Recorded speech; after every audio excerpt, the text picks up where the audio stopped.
Our child actually today we got every in there's explained in 12 minutes. Let's see, man. Just, I like subscribe, we post every single day, man. Subscribe, bro. Sometimes twice a day, sometimes once a day, you know what I'm saying? You know what I'm saying? King Midas. Let's kick things off with one of the most famous be careful what you wish for stories of all time, King Midas. Picture this. Midas was already insanely rich. Gold everywhere. Palaces, treasures, blinged out cups, you name it. But apparently, that wasn't enough. When the god Dionysus offered him a reward, Midas didn't ask for peace, wisdom, or even unlimited wine, which honestly would have made more sense. No, he asked for the power to turn anything he touched into gold. At first, jackpot. Imagine picking up a rock. Boom, instant bar of gold. Shake someone's hand. Golden statue buddy. Touch your pet cat? Congratulations, you now own a very stiff, very shiny cat. But then came the dark twist. When he tried to eat, the bread and meat turned solid gold in his hands. His wine turned to liquid metal. The curse made survival impossible. And the real heartbreak? When his daughter ran to hug him, she froze into a lifeless golden statue. That was the moment he realized his greed had literally cost him everything. That In dumb. some versions, Midas begged Dionysus to take it back, and the god let him wash away the curse in the Pactolus River. That river, by the way, supposedly ran with golden sand ever after. The curse of Midas is basically the ultimate greed backfires myth. You want endless wealth? Sure, That is a big but talk, enjoy man. starving to death in your mansion surrounded by bling. It's one of those stories where the gods don't even need to punish you. The wish itself becomes the punishment, and it's still referenced today whenever someone's obsession with money ruins their happiness. Honestly, Midas would have been better off just asking for a free buffet. The Curse of Cassandra. Now let's jump to Troy for one of the cruelest curses ever invented. Cassandra. Imagine being able to see the future with crystal clear accuracy.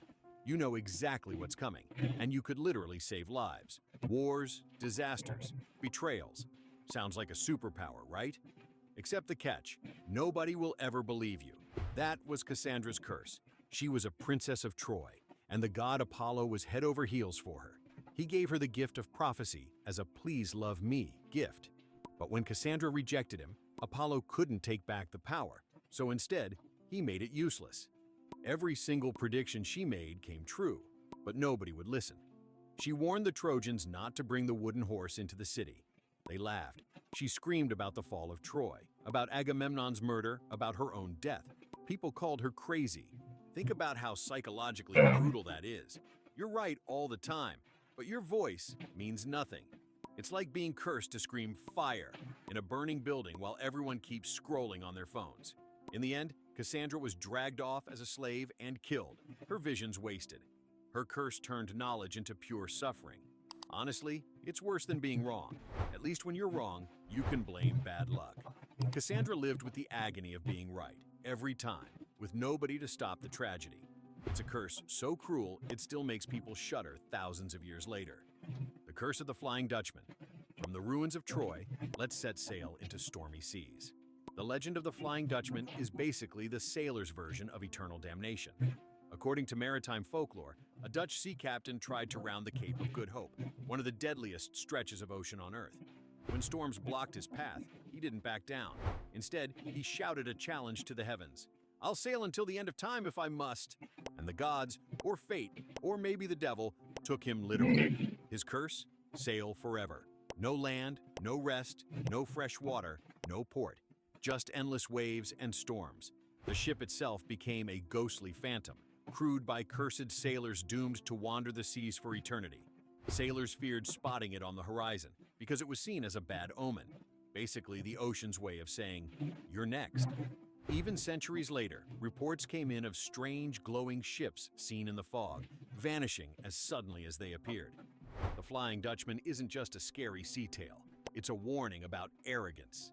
The captain defied nature and mocked the powers above, so now he's stuck sailing in circles forever. Imagine the crew at year 2000 like, anyone brought snacks? Nope. Just more storm clouds and eternal boredom. It's why the legend still sticks in popular culture, because nothing's scarier than a punishment with no escape and no end. eternal wandering, eternal regret. The Curse of Oedipus.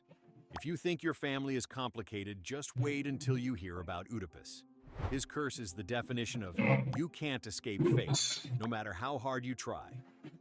The oracle at Delphi told his parents, King Laius and Queen Jocasta of Thebes, that their newborn son would one day kill his father and marry his mother. Yikes. So, naturally, they tried to cheat fate by abandoning baby Oedipus on a mountainside. But instead of dying, the baby was rescued and raised by another royal family. Fast forward, Oedipus grows up, hears a similar prophecy, and, thinking his adoptive parents are the targets, runs away to avoid disaster. Noble effort. Except, fate had other plans. On the road, he gets into an argument with an older man and kills him, not knowing it's his real father.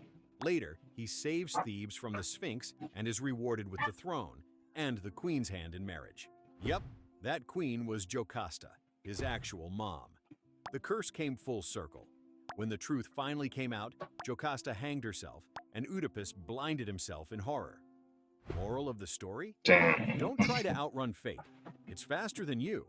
The Curse of Oedipus is so famous, it even gave us the modern psychological term Oedipus complex. But beyond Freud turning it into psychobabble, the original story is pure Greek tragedy. A guy cursed to do the exact thing he spent his whole life trying to avoid. The gods weren't messing around. They basically said, you can take all the detours you want, but you'll still end up right where we told you. And Oedipus's downfall became a timeless warning about pride, denial, and how life sometimes feels like a really dark cosmic prank. The Curse of the Pharaohs. Ever heard of the mummy's curse? This one comes straight from Egyptian legend and archaeology gossip. For centuries, locals believed disturbing the tombs of the pharaohs would bring misfortune, sickness, or death. The idea wasn't random. Ancient Egyptians literally carved warnings into tombs. Death will slay with the wings of speed he who disturbs the pharaoh's rest. That's not exactly a subtle do not enter sign. The legend really blew up in the 1920s when Howard Carter and his team discovered King Tutankhamun's tomb. Not long after, people connected to the dig began dropping dead in mysterious ways. Lord Carnarvon, the expedition's financier, died from an infected mosquito bite, and newspapers ran wild with the story of the pharaoh's wrath. Suddenly, the Curse of the Pharaohs was front-page news around the world. Never mind that most of the team lived long lives. The spooky coincidences were enough to make people believe. The curse idea worked perfectly because it tapped into human fears, greed, death, and disrespecting the past. Imagine prying open a tomb sealed for thousands of years, with walls covered in hieroglyphs basically screaming, "Turn back!" Whether or not the curse is real, the idea of ancient kings reaching across time to punish grave robbers is too good to ignore. And honestly, the Egyptians would have loved knowing their warnings still give people goosebumps millennia later. The Curse of Atreus. If Greek mythology were a TV show, the House of Atreus would be the darkest, bloodiest soap opera ever made. Forget Family Feuds. This was an entire dynasty doomed by one horrible curse. It all started when Atreus' father, King Pelops, cheated in a chariot race by bribing a charioteer. To cover it up, he murdered the poor guy.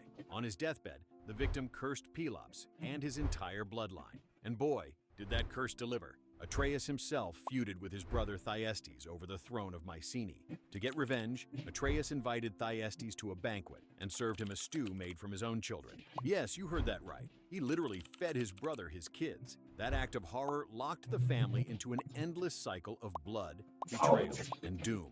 Generations later, Agamemnon, Atreus' son, sacrificed his own daughter to win favorable winds for the Trojan War. When he came home, his wife Clytemnestra killed him in the bath. Then their son Orestes killed his mother in revenge, only to be haunted by the Furies. And it just kept spiraling. The Curse of Atreus is like the ultimate don't mess with destiny warning. Every single person in that bloodline was doomed to suffer for the sins of their ancestors. It's messy, tragic, and kind of hard to keep track of without a family tree chart. But the point is clear. One bad act can poison generations. The Greeks loved this kind of drama. It made your family's cursed the most terrifying insult you could throw at someone. The Curse of Medusa. Everyone knows Medusa as the snake-haired lady who could turn people into stone with one glare. But her story is actually one giant curse. She wasn't always a monster. In the beginning, Medusa was a beautiful mortal woman who served as a priestess in Athena's temple. Unfortunately, she caught the eye of Poseidon, the god of the sea. The two had an encounter inside Athena's sacred temple, and Athena was not happy about it. Instead of punishing Poseidon, because apparently gods get free passes, Athena unleashed her fury on Medusa. She transformed her into the terrifying creature we know today. Snakes for hair, eyes that petrify, and basically the ultimate stay-away face. The curse doomed Medusa to a lonely life. Everyone who looked at her turned to stone, so making friends was kind of impossible. She became the most feared figure in Greek mythology, living on the edges of the world in exile. But her curse didn't end there. Perseus, sent on a hero's quest, eventually killed her by using a mirrored shield to avoid her deadly gaze. Even in death, her curse carried on. Her severed head kept its stone-turning power and was mounted on Athena's shield.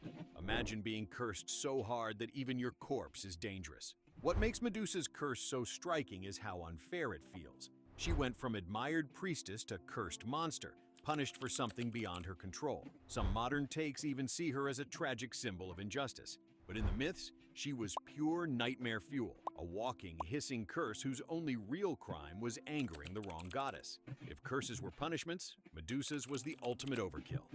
The Curse of Pandora's Box. Ah, Pandora, the first woman in Greek mythology, and the unfortunate star of one of the most famous curses of all time. The gods crafted her as part of a revenge plan. See, Prometheus stole fire from the gods and gave it to humans, and Zeus wasn't about to let that slide. So the gods created Pandora, gave her a mysterious jar, later mistranslated as a box, and told her never to open it, which of course guaranteed she was going to open it. When Pandora finally lifted the lid, out flew every terrible thing humanity now suffers. Disease, greed, pain, jealousy, you name it. In other words, she unleashed all the curses that make human life miserable. By the time she slammed the lid shut, only one thing was left inside: hope. Talk about mixed signals. On the one hand, thanks to Pandora, people got sickness, war, and heartbreak. On the other hand, they got hope to keep going despite all that. It's like Zeus cursed humanity, but gave us a tiny consolation prize so we wouldn't completely lose our minds. Pandora's curse is one of those myths that never gets old because it explains why life feels like a constant struggle. It also has that universal "don't push the red button" vibe. If someone says "don't open this," you're 100% going to open it. The myth stuck for thousands of years because it's both terrifying and relatable. After all, who hasn't been curious enough to unleash trouble, only to regret it instantly?